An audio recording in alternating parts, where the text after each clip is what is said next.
But then having this Bailey Goodyear, just like the tire, I've been informed. Actually, both players from out of state in this matchup. Jake being from New Jersey and Bailey being from North Carolina. So interesting to see if their regional location is going to affect the kind of team they bring and the way they play the game as well. Yeah, I don't know much about the North Carolina scene, but I know experienced areas in the nature for Pokemon players. The TO up there, Jen, she runs like the best premier challenges, and she really gives her players a very good opportunity to learn the game, to practice, and actually to even practice being on stream. Yeah, they Hi, run, Jen.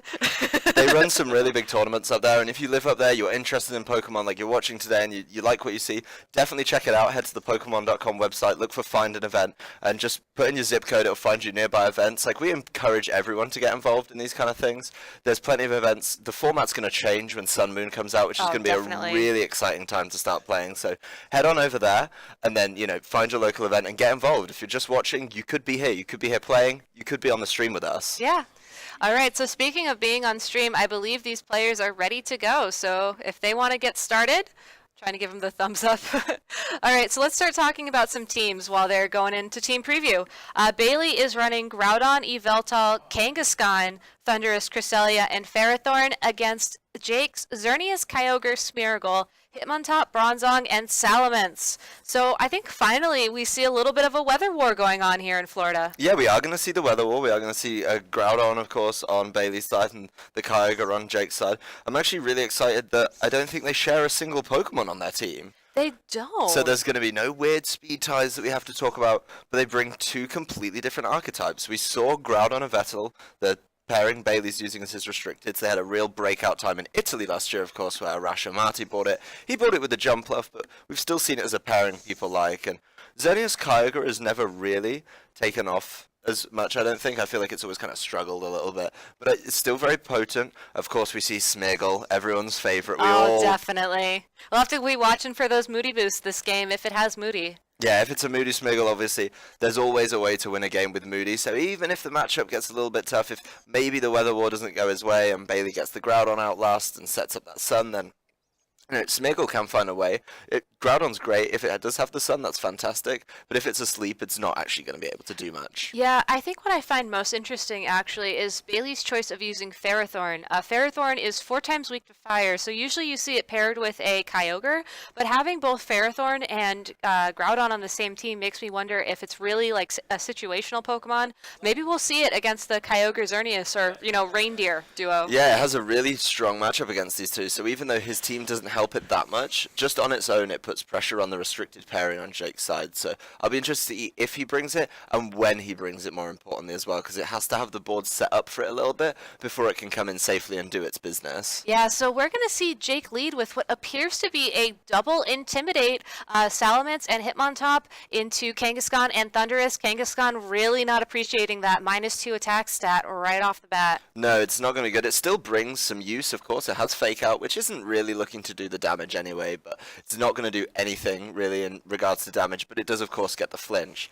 There is definitely the chance here for the power-up punch as well. We do see power-up punch used to overcome these intimidates, but even if he does complete a power-up punch, of course he's only going to be able to get himself back to his initial attack stat. So Bailey's Kangaskhan under a little bit of pressure here. Obviously it's also under pressure from the Hitmontop, which could just slap it around with a close combat, or punch it around, I guess, if the animation's to be believed. And then of course, Thundurus definitely has a role here. We've sort of focused on this Kangaskhan being really weakened. Thundurus can put a lot of pressure on here. We do see a lot of people use the Thundurus to try and hold up the Salamence, and, with use of Thunder Wave, really restrict its use. Yeah, so that Salamence going to Mega Evolve first, Kangaskhan Mega Evolving right after it, which is what you'd expect, I think, when you see a Salamence and a Kangaskhan on the field. So nothing really revealed yet, but, going into this turn, we are going to see a Kangaskhan doing that fake out into the Hitmontop, so possibly stopping a close combat, possibly also stopping something else, or in this case activating the eject button, allowing Hitmontop to switch out and bring back its Intimidate later. So depending on how Jake plays, maybe we'll see a -3 Kangaskhan in the future, but for now we're just going to see a lovely Xerneas. So up next, I believe we're going to see the Thunderous go for a Thunderbolt into that Salamence slot. It's not going to deal a lot of damage, but it's certainly appreciated. Hyper Voice from that Mega Salamence finishing up this turn. Yeah, I think, a very safe turn from Bailey there. He did, of course, not want Hitmontop left on the field. He does get to find out it's the very popular, very common eject button Hitmontop that we have now, which everyone seems to love. It popped up at Worlds and people they adore it now. So a good turn there. He obviously gets it out, and he now has the option to bring the Intimidate in later, which may help him, especially if he's facing down a Groudon. Groudon does have the Sun Up, and you can limit its damage potential a little bit with Intimidate. It could be good, but I think not getting the Thunder Wave on that Salamence could prove to be a little bit of a problem for Bailey. I mean, he does get good damage down, but I feel like Thunder Wave could have been a little bit better. Yeah, I mean, I've been in this position before with a Mega Salamence and a Thunderous on the field, and getting that paralysis on the Salamence honestly usually means it's game over for that Pokemon. Having the slow speed stat, in addition to having that chance to be paralyzed, is not really appreciated. We're going to see Xerneas protect Swagger into the Xerneas slot. Not going to happen this turn. Double Edge on Salamence into Kangaskhan for the knockout. Yeah, interesting to see Swagger actually coming out from the Thunderous there. We do know that Thunderous has a bit of a problem with the amount of move slots it has, so once you get through Thunderbolt and Protect, you've only really got 2. A lot of them take Taunt, so Swagger may be in place of the Thunder Wave we were talking about. It'd be interesting to see if that's the conclusion Jake comes to as well. Or he could just be saving it for Game 3 or Game 2. Yeah, he could be keeping it secret, but Jake, just playing very safely, knows that obviously Thunderous is often used to shut down a Xerneas, so he just protects the Xerneas, and then uses the fact that Salamence is the quickest Pokemon on the field, is able to hit a nice double edge into the Kangaskhan and just take a knockout. So I think, very safe, and also safe on the Xerneas side, and aggressive on the Salamence side, but we do see that Ferrothorn coming out. Yeah, so great opportunity for Ferrothorn to take the field here. It's not going to take a lot of damage from that Salamence, and it's not going to take a lot of damage from that Xerneas either. So we know Jake has that Hitmontop in the back. Do you think we'll see it pop back in this turn? Yeah, Hitmontop's a really good Pokemon to be bringing in to definitely stop that from happening. I'd be interested to see if he brings it in soon or he just lets Ferrothorn do a little bit of work. I mean, I don't feel that Ferrothorn particularly threatens the Salamence. Obviously, it threatens the Xerneas, and if he has the Kyogre in the back, well, that's 3 of his 4 that he currently threatens. So once he gets rid of the Salamence, then Ferrothorn's pretty free to do what it wants for a little bit. Yeah, so trainers are taking their time, making their plays. And it's actually, I'm not going to lie, it's a little bit hard to see right now because our stream producer, TJ, is playing around with the audio. How's my mic anymore? But it looks like we saw a double edge into the Thunderous. The Thunderous lives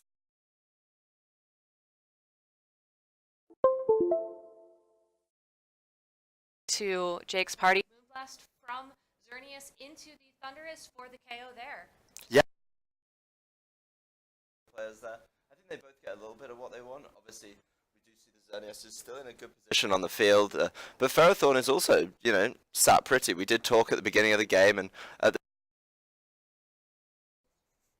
Ferrothorn was going to be able to do some work if it got on the field correctly. We were saying it's going to talk. All it has to do now is just sort of squeak past this Hitmontop, and then it'll be good, I think. So yeah, so we're going to see that Groudon come out on the field on Bailey's side. We're going to see Jake send out his Hitmontop. So, kind of an interesting matchup to play. Both these trainers are really going to have to take their time and think about what move they're going to play next. Yeah, I feel like both players have one kind of winning matchup here. Obviously, Jake has the Hitmontop putting the pressure on the Ferrothorn a lot, but I feel like that Xerneas is just in such a strong position right now that, it puts on a lot more pressure than people think. So, they are, of course, the Pokemon advantage does lie in Jake's favor. So I feel like he should be able, with just the very sort of safe and controlled, calm play that we've seen from, he's a young guy, and this sort of very mature, sensible play that you'd expect to see from maybe an older player. He's showing that he can do it, and I feel like he's just kept the board position very, very tidy for him all the way through this game. Yes, definitely. And have we seen that third Pokemon that he's brought yet? Is it that Kyogre, or do we not know yet? I feel it would be safe to assume. I know what they say about assuming, but it's very rare, then there must be a really good reason for somebody not to bring both of their restricted Pokemon. So yeah, we're going to see Moonblast into that Ferrothorn, deals a little bit of damage. Groudon going for a Sword Stance, so that's definitely, it's a more popular move on Groudon now. It'll definitely help it possibly bring back this now 3-1 advantage that Jake has over Bailey, thanks to the close combat into that Ferrothorn. Yeah, he sounds really excited about it. He You does. can probably hear him a little bit in the background. He knew what he needed to do, and obviously the Ferrothorn there was the threat. Like I said, we said at the beginning of the game, it's going to be the one trying at least to put Jake's team under the thumb.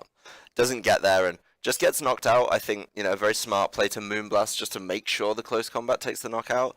And we are going to see the Xerneas switch, and we are going to get a little peep at that third Pokemon. Yes, and it is that Kyogre, so Bailey has officially lost control of the weather for this match. It is now, the rain's out, and the rain's going to stay, but, Groudon having that +2 attack stat, possibly having something like Precipice Blades, it might not need the sunlight to try and win this for Bailey. It's all going to come down to what Hitmontop does here. It looks like Wide Guard, so if Groudon did go for he went for a Fire Punch, actually, but knowing that Hitmontop has Wide Guard now, I think this match is pretty solidly in Jake's favor. Yeah, this is a win for Jake now. I mean, the moves we see on Groudons, Fire Punch isn't going to be able to go off because there is, of course, the weather up in that way.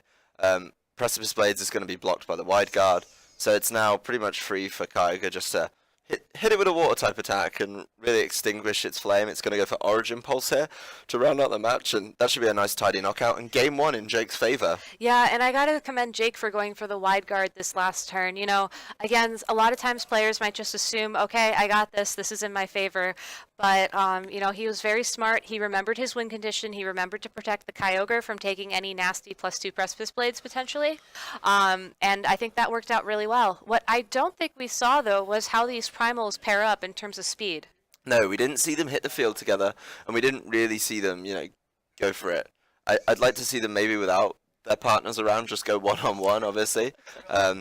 So I think it'll definitely be interesting. We didn't see them come out at the same time, though, so we didn't get the interesting mechanic of how Primal Reversion works. But I definitely think, although it was, in the end, numerically a nice 3-0 win for Jake, it looks like a dominating win. I think Bailey was close to where he needs to be, just a couple of plays that got capitalized on. I feel like Bailey's team definitely has an answer. He was definitely scared to bring a Vettel, obviously, and I think that's what separates him from maybe other Vettel players, where we see others that are very confident they bring a Vettel anyway, because it really does help with the Kyogre. They bring it along anyway, and then they put the Xerneas out of order, essentially, with Pokemon such as the Ferrothorn, maybe with the Thundurus and a Thunder Wave, with big damage from Kangaskhan. Yeah, and I mean, we talked about this a little bit, I think, off camera. With Yveltal and Xerneas as a matchup, you really need to make sure that Xerneas is cleared away before you bring the Yveltal out. Having that Ferrothorn and knowing that it matches up so well against Jake's team, I wouldn't be surprised if maybe we see Yveltal as one of the back third or fourth Pokemon that Bailey brings to this match. He definitely needs that offensive pressure to try and edge out a win to bring this to Game 3. Yeah, I think definitely against the back end of Jake's team, when you exclude the Xerneas, obviously the Kyogre, the Smeargle, the Hitmontop, Bronzong in particular, and Salamence, I feel like a Vettel could do a really, really good job. So what he really needs to do if you're Bailey is you need to set up the game, roll out the red carpet for a Vettel to come in, and then just tidy up the rest of the game. All right, so we're going to get Game 2 started here in just a moment. The DS is taking their sweet time to communicate and get this match started. It looks like we have Jake leading with a Xerneas and Salamence combo, so this is new. We did not see this last game. Against Bailey's Cresselia and Kangaskhan, so both trainers bring new leads to this match. Yeah, switching it up a little bit. I like the Cresselia coming out from Bailey. Maybe we'll see if that has some speed control in something such as Thunder Wave, such as Icy Wind. I mean, Icy Wind would be fantastic here. Obviously, there's no fake out that can come down from Jake's side of the field right now, so he can fake something out and then hit the other thing with Icy Wind. Probably the Salamence, if we're realistic. Yeah, I mean, the one thing I love about Cresselia is it's so bulky and it doesn't need that offensive pressure to deal a lot of damage to Salamence. I think it's really the perfect check for Salamence in that regard. Icy Wind, if it doesn't get the knockout, it certainly lowers its speed and then allows Kangaskhan really to do the rest. Yeah, Icy Wind here would be a fantastic move just because of how much damage it does and, of course, the stat drops. So I feel, a fairly safe lead from Bailey here is able to, get the ball rolling in his favor a little bit. But he does have to be careful. I feel there's a lot more offensive pressure on Jake's side of the field with a restricted and a Mega in comparison to a Mega and of course just a supporting cast member. Yeah, and you definitely don't want to ignore that Xerneas, because then next thing you know, Geomancy's up and it's starting to sweep your team. We're going to see that Salamence Mega Evolve alongside Kangaskhan. Again, both these trainers Mega Evolving their Pokemon immediately right off the bat. We'll have to see if Kangaskhan's going to go for a Fake Out. If it does, it's not into Salamence because it's using that Protect to keep it safe this turn.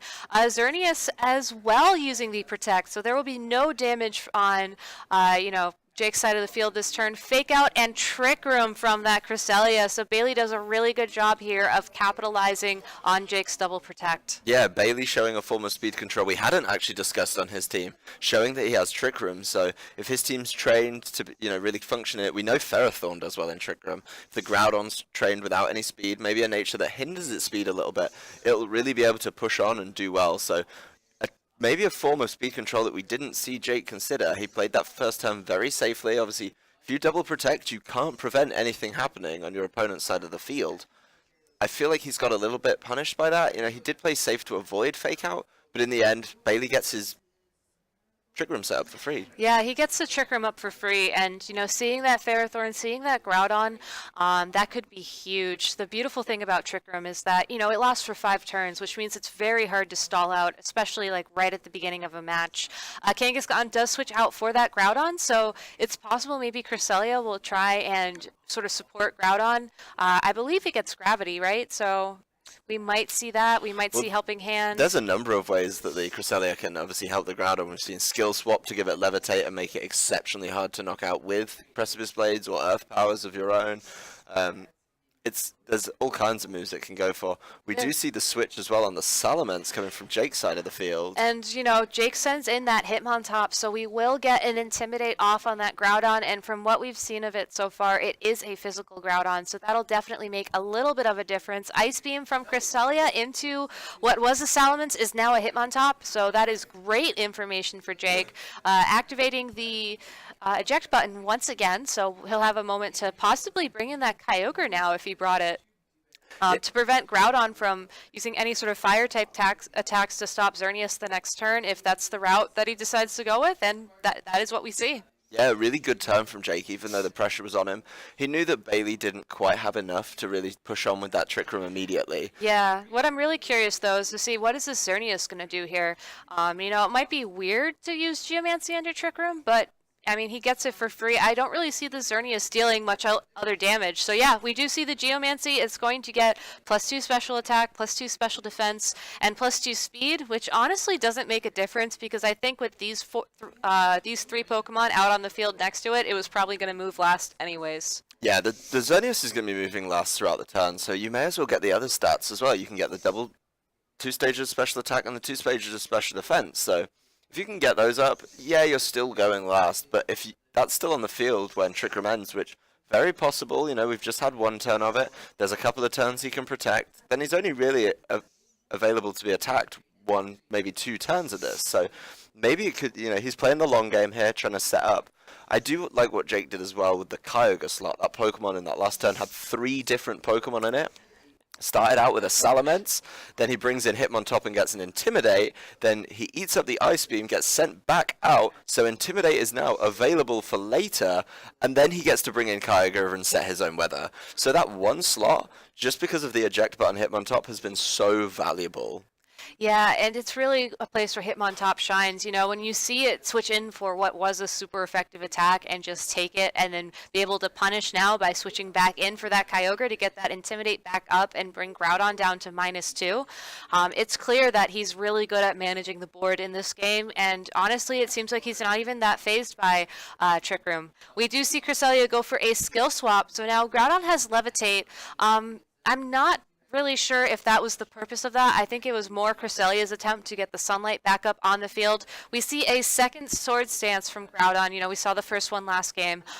So it is now at neutral attack because it crossed out the -2 from the Intimidates, and Moonblast from that Xerneas deals a massive amount of damage to that Groudon and brings it down to below half health. Yeah, I think we see that Geomancy paying dividends this turn. He's come through and, before it would barely have done about 25%. Still no pressure on the Xerneas at all. The Xerneas is still free there. Doesn't actually get attacked that turn because Bailey skill swaps to try and get the weather back, which Jake doesn't mind because he's actually removed the weather himself. And then, of course, he goes for the swords dance to try and push on with that weather that he's just set up. In that turn, Jake gets to bring back in Hitmontop, put another Intimidate down to completely nullify the effects of that Swords Dance, and then the Geomancy boosted Xerneas gets to put down a lot of damage. So even though Bailey got a lot of what he wanted in the early game, in the Trick Room, and getting the Groudon in nice and safe, I feel like Jake's board position, he's setting himself up for success a little way down the line, and I'll be interested to see how he plays it out. Yeah, so we see Cresselia switch out, which actually will take the Sunlight away because it was the Pokemon holding that Desolate Land ability. In its place, we're going to see Kangaskhan take the field once again, and a double switch. We see the Groudon switch out as well, and in its place, the Ferrothorn. So I don't know what Jake was expecting this turn. He did go for the close combat into the Kangaskhan, misses the knockout by just a little bit, will take the defense and special defense drop. Xerneas going for a second Moonblast into the Ferrothorn. It's not going to deal a lot of damage, but man, that Geomancy really just sort of makes it good against a Pokemon that it normally wouldn't feel anything against. Yeah, even though it looks like it should struggle against this Ferrothorn, it really doesn't because of the raw power that Geomancy gives Xerneas. So he's only got a little bit more of Trick Room to get through. I think maybe some protecting and just a little bit of stalling. Like I say, the board has been really good for Jake, and we see Bailey here making a couple of switches. He double switches when he probably needed to start doing some damage. So maybe Bailey trying to mind game a little bit too much. I feel like he just got really punished for it that turn. Yeah, I'm not really sure what the logic behind that double switch was. It's possible he could have thought Kyogre was going to come back in. Maybe he wanted to have the Groudon in the back with the ability reset or something, but it's really hard to say. We're going to see Hitmontop switch out once again. Salamence coming in this time, so probably an attempt to preserve that Intimidate for possibly when Trick Room's over. Xerneas protecting as well. Fake Out going into the Salamence, not going to deal a lot of damage because, you know, it resists it pretty much. Ferrothorn, though, revealing it has Substitute, which allows it basically to use this last turn of Trick Room to its best ability and guarantee itself at least one more turn of attacking, I think, here. Yeah, it does preserve itself a little bit, but the pairing that Jake just brought onto the field for as soon as Trick Room ended is really put him in an obscenely strong position. So Trick Room just ended, Jake knew it, he counted the turns properly, and now the Xerneas can take advantage of the speed boost that it got from Geomancy, and he's brought Salamence, which is naturally a pacey kind of Pokemon, onto the field. So I feel like the combination, you know, Jake can very safely just throw out Dazzling Gleams and Hyper Voices, you know, break substitutes, take knockouts, take another knockouts. It's going to be really tough for Bailey there. Yeah, and actually looking at Ferrothorn's HP, this might come down to a damage roll, but Hyper Voice actually will go through the substitute, I believe, because it is a sound-based move. It will. So it's possible here we could see a knockout without substitute fading, though we will see a protect this turn. Xerneas going for that Dazzling Gleam. It's going to pick up that knockout on Kangaskhan and leaves Salamence on the field basically to, you know, not deal any damage, but we'll certainly see what attack it chose. It did choose Hyper Voice, so it's all going to come down to the next turn, I think. Yeah, and I think we see as well, you know, just how strong that board positioning is. That Kangaskhan wasn't able to do anything because the Salamence was brought in the turn before. And as we said in round 2, with the way Adib was playing, we see it here with Jake. He's setting things up a turn before he needs them. And then he's able to capitalize, where I feel he's put Bailey on the back foot, where Bailey's making changes on the turn to respond to what Jake did a turn or two ago. Yeah, so this is a pretty critical turn here for Bailey. You know, if he's going to get any momentum back enough to win this game, I think it has to happen now. And I'm not sure if this Cresselia and Ferrothorn combo can really pull it off. Yeah, I think the threat of Hyper Voice coming down and ignoring that substitute is going to be really big. I mean, Hyper Voice, with that sliver of health in the red, should be able to potentially take the knockout there. He does have to be a little bit careful. We did see Ice Beam from that Cresselia earlier, so... Ooh, Ferrothorn going for that double protect, and it gets it. So if Cresselia gets a Trick Room up this turn, you know, that could actually give Bailey what he needed to get back in this game. Moonblast into that Cresselia, misses the knockout. Here comes the Hyper Voice. Will it do enough damage to stop that Trick Room? Cresselia just holding on with a little bit of HP and gets the speed control. Back here, it looks like Bailey is back in this game. Yeah, Bailey shows that saving your Trick Room setter, it can pretty much put you back into the game. We do have to note, though, that the timer is running a little bit low. the two Pokemon we see on the field from Bailey are exceptionally low on their hit points. Jake has 4 Pokemon remaining, and none of them have taken that significant damage. Bailey's been trying to set up for a big sweep a couple of times. He tried it with the skill swap and the Swords Dance turn on the Groudon. He tried it just switching the Groudon in under Trick Room, but at no point has he really started to sweep and push through. So with the timer running down as it is, he needs to take knockouts and get Pokemon low on hit points to see if he can get a win condition that way. Yeah, so we might actually see Jake, try and stall at this Trick Room a little bit. I think both the Xerneas and Salamence have Protect. I would not be surprised to see both of them, or in this case, just the Salamence protecting this turn. We see a Power Whip from that Ferrothorn into the Salamence. Ice Beam also into that Salamence, leaving Xerneas free to go for that Dazzling Gleam. It's going to pick up the knockout on Cresselia. Will it fade the substitute, though, on Ferrothorn? It does. Yeah, a really good turn actually there from Jake. We were saying, he could just double protect and burn out the Trick Room. He actually only protects the Salamence, and then Bailey really doubles down on trying to knock that Salamence out. So he does really capitalize on a good protect. Sometimes they work, sometimes they don't. So we do see Groudon though come out for Bailey, but it's pretty much done, especially when the fact that Kyogre is in the back for Jake. So very smart play throughout. I feel this has been a really, really good set. Obviously, neither of these players are out of the competition yet. We're still early doors, and I think Bailey could learn from this set against what was actually a really tough matchup. Anything he can take from this, he's going to be able to push on with. Yeah, I think it brings into question, I would have liked to see that Yveltal from Bailey this game. I can understand why he's afraid to bring it with that Xerneas, but maybe if he could adjust a little bit going into round 4 and on, playing a little bit more aggressive, maybe trying to, deal damage to that Xerneas right off the bat and free up the way for his Yveltal will allow him to swing matches a little bit more in his favor. Yeah, I think his team is good. It does struggle a little bit. It does really require the win when it comes to the weather war that we talk about all the time. So I think, a little bit smarter play. I feel Jake's controlled the board really, really well in this whole series. And we will see the final turns of this game play out. Yeah, interestingly enough, we do see the Salamence switch out, but we see the Hitmontop come in instead, which I think a lot of trainers might have been tempted to send in the Kyogre there to stop the Fire Punch from that Groudon. We see Bailey decide to double into the Hitmontop, so we will get a knockout there. Groudon is at -1 attack. The Ferrothorn is as well. Moonblast into that Groudon. It does pick up the knockout, so I believe all Jake has to do now is knock out that Ferrothorn, and that is game. Yeah, he's played it really well, and even to the last turn, like you say, he's very smart. The temptation just to bring in the Kyogre wasn't there. So I feel like as well, Bailey's tried a couple of times to catch him on those switches. We see Power Whips into, odd slots like Salamence, for example. And like you were saying, he thinks the Kyogre's coming in, but you end up Power Whipping a Salamence. Resists it exceptionally well. Yeah, we finally do see a Gyro Ball into that Xerneas. I believe that's the first damage it's taken all game. Brings it down into the yellow, but Hyper Voice for the knockout on Ferrothorn, and Jake takes this series 2-0 against Bailey. Yeah, I think it looks like it is a very comprehensive win for Jake, and he can take a lot of confidence going into game. Rounds 4, 5, 6, and 7. That's the rest of the day if you hadn't figured that one out already. But definitely, good play from Bailey as well. Just struggled a little bit, and I feel he was just a turn or two behind. We see that a lot.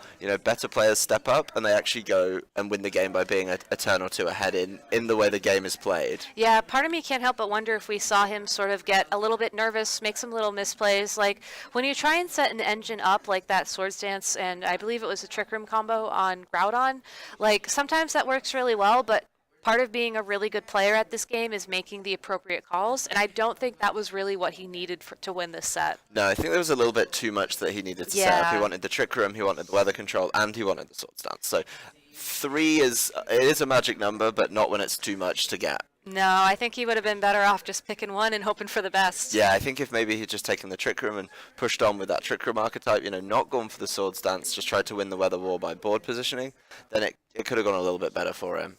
Yeah, all right. Well, that's it for round 3 here today in Florida. We'll be back shortly with round 4. Please stay tuned.